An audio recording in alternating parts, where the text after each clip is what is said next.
NATO'nun Xitoyga qarshi maydoni rasmiy jakarlandi. Erkin Asiya radiosi xəbəri. Şimal Atlantik Əhdi Təşkilatı NATO'nun 30 iyundakı Madrid yığınında Xitoy və Rusiya rəsmi halda ən çoğ təhdid deyə xülasalanğan. Bulubmu Xitoy hökumətinin Ukrayna uruş məsələsində Rusiyanın təcavüzlüyünü izchil qollab, həmdəmdə bolğanlığı məzkur təşkilatның tunji qitim muşundaq bir qarar elişiga səbəb bolğan ən mühim amil ekan.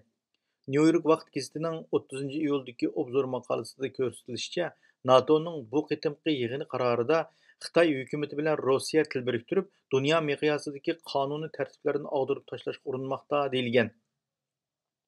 Qarorda Xitoy hukumatining siyosiy, iqtisodiy va harbiy quvvatlarini dunyo miqyosiga kengaytib, qo'shnilarga tahdid paydo qilayotganligi, to'xtovsiz tor hujumlari orqali saxta uchur tarqitib, bexatarlikka xavf paydo qilayotganligi, shuningdek texnologiya va sanoat dunyosini kontrol qilishga urinayotganligi, iqtisodiy quvvatidan foydalanib, qonun orqali idora qilinayotgan xalqaro tartibni buzib tashlashga urinayotganligi tafsiliy yer olgan. Ma'lum bo'lishicha, mazkur tashkilot 1949 yili qurilgandan buyon hech qachon Xitoyni tahdid deb qarab boqmagan ekan. Bu qadimgi Madrid yig'iniga qatnashgan Avstraliya, Yaponiya, Janubiy Koreya va Yangi Zelandiya qatorliq davlatlarmi bu qarorni to'liq qo'llab ovoz bergan. Yaponiya bosh vaziri Fumio Kishida bu haqda so'z qilib, Rossiya bilan Xitoy paydo qilayotgan tahdidlar bir-biridan ajralanmaydi. Yevropa va Hind Tinch okean rayoni duch kelayotgan bexatarlik tahdidlarini bir-biridan ayirib qarashga bo'lmaydi degan. Maqolada aytilishicha, Madrid yig'inining qarori NATO'ning kelgusi 10 yildagi xizmatlarini tekshirish ideyasi bo'ladi ekan.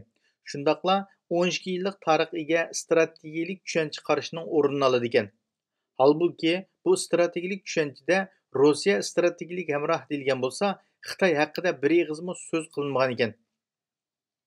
Shu sababdan NATO bilan Rossiya va Xitoy o'rtasidagi munosabat izchil do'stlik va hamkorlik asosida taraqqiy qilib kelgan ekan.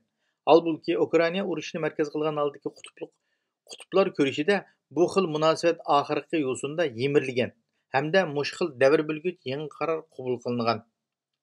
NATO'ning mazkur yangi qaror e'lon qilingandan keyin Xitoy hukumati bekmi parishon bo'lgan hamda ularni qattiq ayblagan.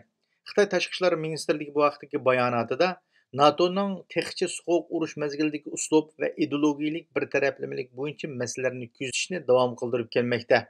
Dunyo tartibiga tahdid paydo qilayotganlar shu NATO emasmi degan.